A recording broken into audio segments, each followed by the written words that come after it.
ঢাকায় সিনেমার নায়িকারা কে কত পারিশ্রমিক নিচ্ছেন শুনলে মাথা ঘুরে যাবে। পরিমণি, মিম, ফারিয়া থেকে শুরু করে পূজা, বুবলি, তমা কেউ এখন ৫ লাখের নিচে মুখই খুলছেন না। চলচ্চিত্র শিল্পের গতি যেমনই থাকুক, নায়িকাদের পারিশ্রমিকের হার কিন্তু একটুও কমেনি, বরং উল্টো বেড়েছে সময়ের সঙ্গে।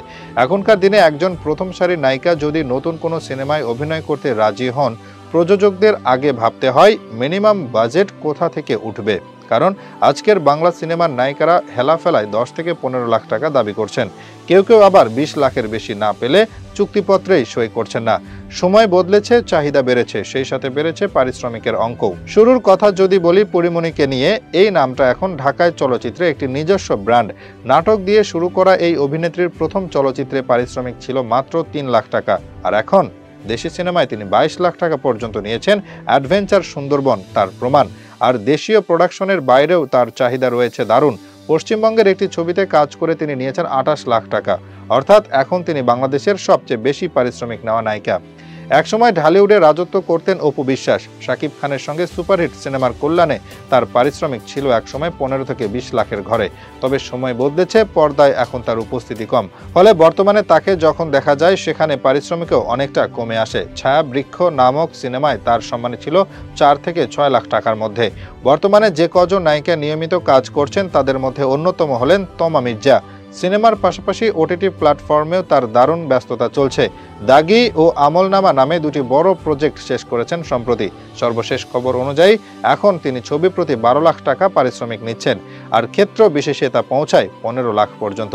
আরেকজন আলোচিত নায়িকা হলেন শবনম বুবলি। প্রথম সিনেমার জন্য পেয়েছিলেন ৫ লাখ টাকা, এখন ছবি অনুযায়ী তার পারিশ্রমিক ৬ থেকে ১০ লাখ টাকার মধ্যে ওঠানামা করে।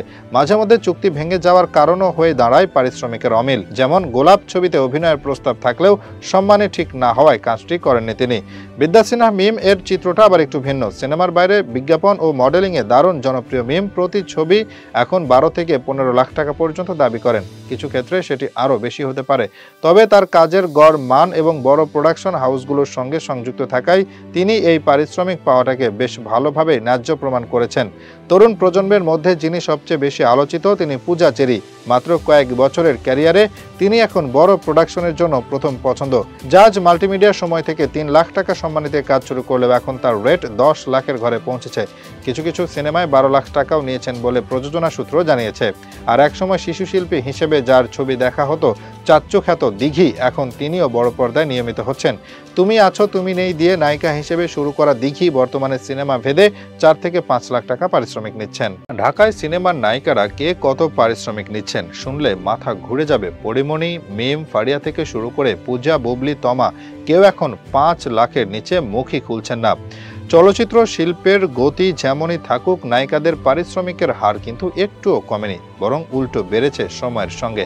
এখনকার দিনে একজন প্রথম সারির নায়িকা যদি নতুন কোনো সিনেমায় অভিনয় করতে রাজি হন, প্রযোজকদের আগে ভাবতে হয় মিনিমাম বাজেট কোথা থেকে উঠবে। কারণ আজকের বাংলা সিনেমার নায়িকারা হেলাফেলায় ১০ থেকে ১৫ লাখ টাকা দাবি করছেন। কেউ কেউ আবার ২০ লাখের বেশি না পেলে চুক্তিপত্রেই সই করছেন না। সময় বদলেছে, চাহিদা বেড়েছে, সেই সাথে বেড়েছে পারিশ্রমিকের অঙ্কও। শুরুর কথা যদি বলি পরিমণিকে নিয়ে, এই নামটা এখন ঢাকায় চলচ্চিত্রে একটি নিজস্ব ব্র্যান্ড। নাটক দিয়ে শুরু করা এই অভিনেত্রীর প্রথম চলচ্চিত্রে পারিশ্রমিক ছিল মাত্র ৩ লাখ টাকা, আর এখন দেশি সিনেমায় তিনি ২২ লাখ টাকা পর্যন্ত নিয়েছেন। অ্যাডভেঞ্চার সুন্দরবন তার প্রমাণ। আর দেশীয় প্রোডাকশনের বাইরেও তার চাহিদা রয়েছে দারুণ।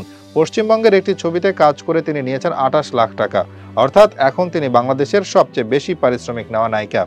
একসময় ঢালিউডে রাজত্ব করতেন অপু বিশ্বাস। শাকিব খানের সঙ্গে সুপারহিট সিনেমার কল্যাণে তার পারিশ্রমিক ছিল একসময় ১৫ থেকে ২০ লাখের ঘরে। তবে সময় বদলেছে, পর্দায় এখন তার উপস্থিতি কম। ফলে বর্তমানে তাকে যখন দেখা যায়, সেখানে পারিশ্রমিকও অনেকটা কমে আসে। ছায়া বৃক্ষ নামক সিনেমায় তার সম্মান ছিল ৪ থেকে ৬ লাখ টাকার মধ্যে। বর্তমানে যে কজন নায়িকা নিয়মিত কাজ করছেন, তাদের মধ্যে অন্যতম হলেন তমা মির্জা। সিনেমার পাশাপাশি ওটিটি প্ল্যাটফর্মেও তার দারুণ ব্যস্ততা চলছে। দাগি ও আমলনামা নামে দুটি বড় প্রজেক্ট শেষ করেছেন সম্প্রতি। সর্বশেষ খবর অনুযায়ী এখন তিনি ছবি প্রতি ১২ লাখ টাকা পারিশ্রমিক নিচ্ছেন, আর ক্ষেত্র বিশেষে তা পৌঁছায় ১৫ লাখ পর্যন্ত। আরেকজন আলোচিত নায়িকা হলেন শবনম বুবলী। প্রথম সিনেমার জন্য পেয়েছিলেন 5 লাখ টাকা। এখন ছবি অনুযায়ী তার পারিশ্রমিক 6 থেকে 10 লাখ টাকার মধ্যে ওঠানামা করে। মাঝে মধ্যে চুক্তি ভেঙে যাওয়ার কারণও হয়ে দাঁড়ায় পারিশ্রমিকের অমিল। যেমন গোলাপ ছবিতে অভিনয়ের প্রস্তাব থাকলেও সম্মানে ঠিক না হওয়ায় কাজটি করেননি তিনি। বিদ্যা সিনহা মিম এর চিত্রটা আবার একটু ভিন্ন। সিনেমার বাইরে বিজ্ঞাপন ও মডেলিংয়ে দারুণ জনপ্রিয় মিম প্রতি ছবি এখন 12 থেকে 15 লাখ টাকা পর্যন্ত দাবি করেন। কিছু ক্ষেত্রে সেটি আরও বেশি হতে পারে। তবে তার কাজের গড় মান এবং বড় প্রোডাকশন হাউসগুলোর সঙ্গে সংযুক্ত থাকায় তিনি এই পারিশ্রমিক পাওয়াটাকে বেশ ভালোভাবে ন্যায্য প্রমাণ করেছেন। তরুণ প্রজন্মের মধ্যে যিনি সবচেয়ে বেশি আলোচিত তিনি পূজা চেরি। মাত্র কয়েক বছরের ক্যারিয়ারে তিনি এখন বড় প্রোডাকশনের জন্য প্রথম পছন্দ। জাজ মাল্টিমিডিয়া সময় থেকে 3 লাখ টাকা সম্মানিত কাজ শুরু করলেও এখন তার রেট 10 লাখের ঘরে পৌঁছেছে। কিছু কিছু সিনেমায় 12 লাখ টাকাও নিয়েছেন বলে প্রযোজনা সূত্র জানিয়েছে। আর একসময় শিশু শিল্পী হিসেবে যার ছবি দেখা হতো চাচ্চু খ্যাত দিঘি, এখন তিনিও বড় পর্দায় নিয়মিত হচ্ছেন। তুমি আছো তুমি নেই দিয়ে নায়িকা হিসেবে শুরু করা দিঘি বর্তমানে সিনেমা ভেদে 4 থেকে 5 লাখ টাকা পারিশ্রমিক নিচ্ছেন। দক্ষিণ ভারতীয় সিনেমার ইতিহাসে কেজিএফ সিরিজ যে জায়গা তৈরি করেছে তা বলিউডের মেইন স্ট্রিম সিনেমাকেও কাঁপিয়ে দিয়েছে। কেজিএফ চ্যাপ্টার 1 এবং কেজিএফ চ্যাপ্টার 2 এর পর তৃতীয় কিস্তি নিয়ে দর্শকদের মধ্যে উত্তেজনার কমতি নেই। তবে সম্প্রতি অনলাইন দুনিয়ায় এক নতুন গুঞ্জন ছড়িয়ে পড়েছে কেজিএফ 3-তে নাকি যোগ দিচ্ছেন তামিল সুপারস্টার অজিত কুমার। এই একটি তথ্যেই অনুরাগীদের উত্তেজনা কয়েক গুণ বেড়ে গেছে। কারণ দক্ষিণ ভারতের দুই দিকপাল ইয়াশ ও অজিত একসাথে স্ক্রিনে আসবেন। এটি যেন বড় ধরনের সিনেমাটিক মুহূর্ত হবে তা বলার অপেক্ষা রাখে না। গুঞ্জনের সূত্রপাত মূলত প্রশান্ত নীল ও অজিত কুমারের একাধিক যৌথ প্রজেক্টের আলোচনা থেকে। জানা গেছে পরিচালক প্রশান্ত নীল অজিত কুমারকে নিয়ে দুইটি বড় বাজেটের সিনেমার পরিকল্পনা করছেন। প্রথমটি হতে পারে একটি স্বতন্ত্র অ্যাকশন থ্রিলার, যেটি 2025 সালের মধ্যে মুক্তি পেতে পারে। কিন্তু সবচেয়ে বড় কথা হলো দ্বিতীয় ছবিটি কেজিএফ 3 এর অংশ হিসেবে নির্মাণ হতে পারে। এই তথ্য অনলাইন গণমাধ্যমে প্রকাশিত হওয়ার পর থেকে শুরু হয় জল্পনা। এবার কেজিএফ ইউনিভার্স বড় স্কেলে বিস্তৃত হচ্ছে, যেখানে অজিত কুমার একটি গুরুত্বপূর্ণ চরিত্রে যুক্ত হবেন। এই গুঞ্জনকে আরও উস্কে দিয়েছে অজিত কুমারের সাম্প্রতিক ছবি গুড ব্যাড আগলি এর একটি সংলাপ, যা কেজিএফ সিরিজের ইয়াশের জনপ্রিয় সংলাপের সঙ্গে অনেকটাই মিলে গেছে। সংলাপটির ভঙ্গি, ডেলিভারি এবং ব্যাকগ্রাউন্ড সেটআপ দেখে অনেকেই ধরে নিয়েছেন এটি ইচ্ছাকৃতভাবে কেজিএফ ইউনিভার্সের সঙ্গে সামঞ্জস্য রেখে রাখা হয়েছে। যদিও এখনো পর্যন্ত অজিতের ম্যানেজমেন্ট থেকে আনুষ্ঠানিকভাবে বিষয়টি অস্বীকার করা হয়েছে, তবুও ভক্তদের কৌতূহল থেমে নেই।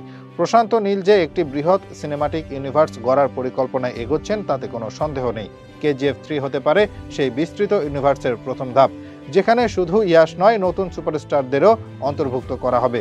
এমন গুঞ্জন রয়েছে যে অজিত কুমার কেবল একটি পার্শ্ব চরিত্রে নয়, বরং একটি নিজস্ব আর্ক সহ গুরুত্বপূর্ণ ভূমিকা পালন করতে পারেন, যা পরবর্তী ফিল্মের জন্য ভিত্তি তৈরি করবে। যদিও এখনো কোনো চূড়ান্ত কাস্টিং বা শুটিং ডেট প্রকাশ হয়নি, তবে অনানুষ্ঠানিক সূত্র বলছে কেজিএফ 3 মুক্তি পেতে পারে 2026 সালের শেষ দিকে। এই প্রজেক্টের ভিএফএক্স স্কেল, কাহিনী এবং ইউনিভার্স গঠনের পরিকল্পনা এমন যে এটি ভারতীয় সিনেমার জন্য এক নতুন অধ্যায় তৈরি করবে। ইয়াশের সঙ্গে অজিত কুমারের স্ক্রিন শেয়ার শুধু দক্ষিণ ভারত নয়, বরং গোটা ভারতীয় সিনেমা অঙ্গনের জন্য একটি ঐতিহাসিক মুহূর্ত হবে বলে মনে করা হচ্ছে। কেজিএফ 3 যদি সত্যি অজিত কুমারকে অন্তর্ভুক্ত করে তাহলে এটি হবে ভারতীয় সিনেমার ইতিহাসের অন্যতম বড় কোলাবোরেশন। ভক্তরা এখন দিন গুনছে কবে আসবে সেই আনুষ্ঠানিক ঘোষণা, যে ঘোষণায় সত্যি করে দেবে আজকের এই গুঞ্জনকে। এই মুহূর্তে দক্ষিণের অনলাইন দুনিয়ায় সবচেয়ে আলোচিত প্রশ্ন একটাই, কেজিএফ ইউনিভার্সে সত্যিই কি জায়গা পাচ্ছেন থালা অজিত?